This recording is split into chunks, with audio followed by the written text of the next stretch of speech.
I have literally faced Commander Honglan hundreds of times, so you don't have to. So let me take you through the best strategy that I've found for defeating her without using cheese or spamming spells. Now I'm going to take you through my strategy, my build, and the moves that I found were the easiest ones to take advantage of. But this is not a practice and get good guide. This is a therapy session for anyone who's been struggling to get past this boss. So if you have any good tips or tricks for defeating Commander Honglan, definitely be sure to let me know in the comments below. If this video doesn't help someone, maybe your tip will. Now that being said, let's take a look at a couple of moves in phase 1 that you're gonna want to be on the lookout for. First and most importantly is this sword lunge move. This move is going to be one of our biggest opportunities to deal damage and is the one we want to get the most comfortable with. Once Honglan lunges forward, if we stay close and try to move behind her, we can get a good charged heavy attack to deal an Obliterate Strike. Now I've seen other videos and guides online where players just continually do this move over and over and they're able to take her out in no time, but I'm not that good at it. The timing and the placement of this move definitely does take some practice, so if you're not able to get it right away, I encourage you to keep trying. The good news here is that we don't have to nail this move every single time, we only need to do it a couple of times. And once you do get the timing down, this really is going to be one of the best opportunities you have to deal damage because she does this move a lot both in phase 1 and in phase 2, and if you're able to create some distance between her during the fight, you can essentially bait her into this move, which is going to give you a huge advantage. I underestimate. Now once we have the opportunity for the Obliterate Strike, we're going to want to make the most of it, so here's a couple of other things that we can do to help. I'll be equipping the Divine Might spell, which is a spell that increases damage on your very next attack, so this is going to be a great complement to the Obliterate Strike and only costs 1 Skyborn Might to use. So the process here is to trigger Obliterate, quickly cast the Divine Might spell, and then go in for the Obliterate Strike.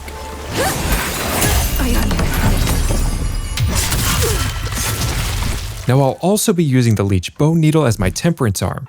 This gives you the ability to siphon health away from the enemy in addition to dealing damage, and in my opinion this is one of the most OP items in the entire game. This is going to save you from having to use your mana flask, and you should have more than enough skill points at this point in the game to pick this up, so I highly recommend you get it as early as possible. Now the next move we want to be on the lookout for is this melee combo.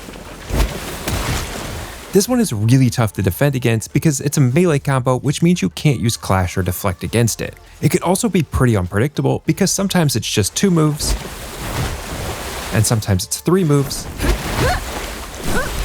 and sometimes it could be part of this 5-move combo, which ends with this downward kick. Now, if you're watching this video, chances are you have been curb stomped by this move just as many times as I have. And I don't have to tell you that you definitely do not want to get hit by this move. This one single attack can not only demolish your health bar, but it also knocks you down, which is essentially a death wish in this game. But the good news here is that this melee combo is easy to see coming, it's relatively slow, and it doesn't have a lot of distance to it. So once you see her start to move into the melee combo position, which starts by her balling up her fists, you can typically just back up and keep some distance. I found this to be a pretty good time to step back and heal with my mana flask, and backing up can also bait her back into the sword lunge.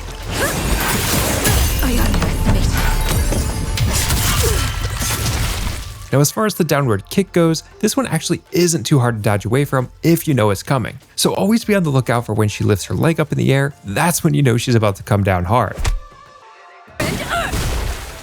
Now I'm going to take you on a walkthrough of my phase 1 before showing you the moveset for phase 2, but before I do, let me quick show you my build. I'm running a dual blade +4 build, and you can see that I'm only at level 30, and I haven't done any sort of farm to get my levels up. I've just been progressing through the game naturally up to this point, so if I can do this, I guarantee so can you. But if you do want to farm a little bit to get a few extra levels before you face Commander Honglan, this is actually a really great place to do it. I recently created an early game Red Mercury farm video that takes you through the best route that I know of before facing Commander Honglan, which is right in this area. I'll leave a link in the description below to that video if you want to check it out after this. I also have a mix and match armor set to give me the highest amount of slash and stab protection, but because some of her attacks are melee combos, I do want to make sure that I have some blunt protection as well. And my pendants are all ones that you should have at this stage in the game. So I'm using the Gourd pendant, which reduces some damage, the Twin Infant pendant, which increases my stamina recovery speed, and the Field Felling pendant, which increases damage against large enemies. Now to be honest, I'm not exactly sure if Commander Honglan counts as a large enemy or not, but it still makes me feel good to have this one equipped on the chance that I'm getting some additional damage. But okay, now let me take you through a walkthrough of my phase 1.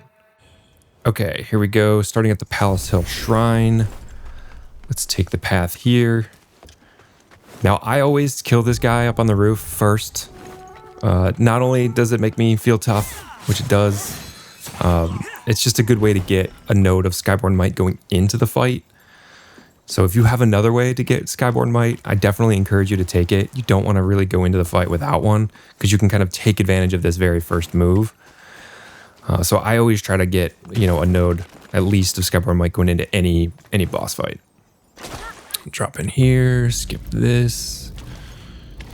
And then she's always going to start out with the lunge. So we know that's coming. Get behind her. Get the Obliterate Strike. Nice. And then come in and get a couple of other quick hits in. Don't get too greedy here. Back up, back up, back up. She goes in again. Miss it. But anytime she does that lunge, I'm trying to get behind her. There's that melee combo with that kick. Hate that move. Trying to bait her into the strike. Get behind her. I miss it there. Again, if you're quick, you can get behind her every time, but I'm not that good at it. Melee combo. Lunge. Try to get behind her. Nope. Downward kick. Got a little close there. That's another move she does a lot, as that slice move. It's 2 swings of the sword, so always look out for the second one. Try to get behind her. Miss. Say 2 swings of the sword. Trying to bait her into that. Here we go. Ah, there we go. Got it. Divine Might. Obliterate Strike. And then go right in, get a couple of hits in. Don't get too aggressive. 2 swings of the sword. Probably could have got her there. Trying to bait her back into it. Didn't get behind her. I'm not being super aggressive. I feel like I kind of missed a couple of opportunities already to get behind her.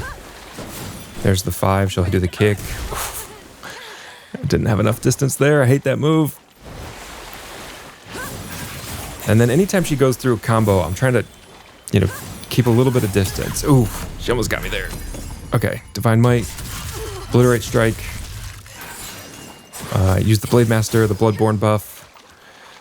And now she's going to go into Phase 2. Now, Phase 2 might seem a lot more difficult, but it really isn't all that much more different than Phase 1, with the added exception that she's got some ranged options with these different air blade attacks.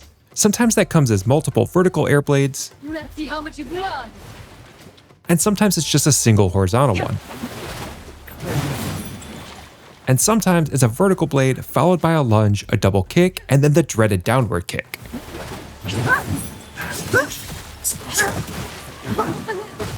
Now, regardless of which air blade she throws at you, these are pretty easy to see coming because she'll swirl the air around her first.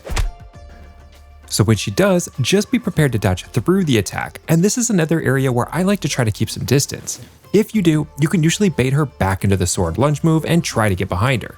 The main thing you want to remember for Phase 2 is try to remain calm and stay patient. You don't want to get too aggressive here. You've already made it this far into the fight, which I find to be the hardest part, so you're halfway there. So try not to get too aggressive, and just remember, you're looking for certain moves. So sit back, take a breath, and wait for those areas of opportunity. And now I'm going to take you through my Phase 2 walkthrough.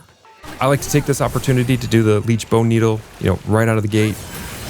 It gives you a little bit of time, but also it just gives you back some health. There's the Airblade horizontal. Now, if you've got the Clash ability, that's a really good complement for the Leech Bone Needle. I'm trying to still get behind her. I mean, the strategy here is kind of the same. Ooh, I thought she was going to get me there. Probably being a little bit too aggressive. Back up, back up. Back up. Trying to keep a little bit of distance here. Get behind her. Ooh. Watch out for that. Watch for the lunge. Try to get behind her. Nope. Get behind her. Missed it. Ooh, this is a blade dance move that she does, which can be, pretty devastating if it hits you, but it's not too hard to get away from. Back up. Airblade. She's gonna lunge. Nope. Airblade. Trying to get behind her. Stay close. There we go. Got it. Divine Might. I'm definitely not hitting it every time, but you really only have to get, 5 or 6 Obliterate Strikes and you can beat her. Down to 1 health. Ooh. Get behind her. Nope. Watch for the lunge. Try to get behind her. There we go. Divine Might.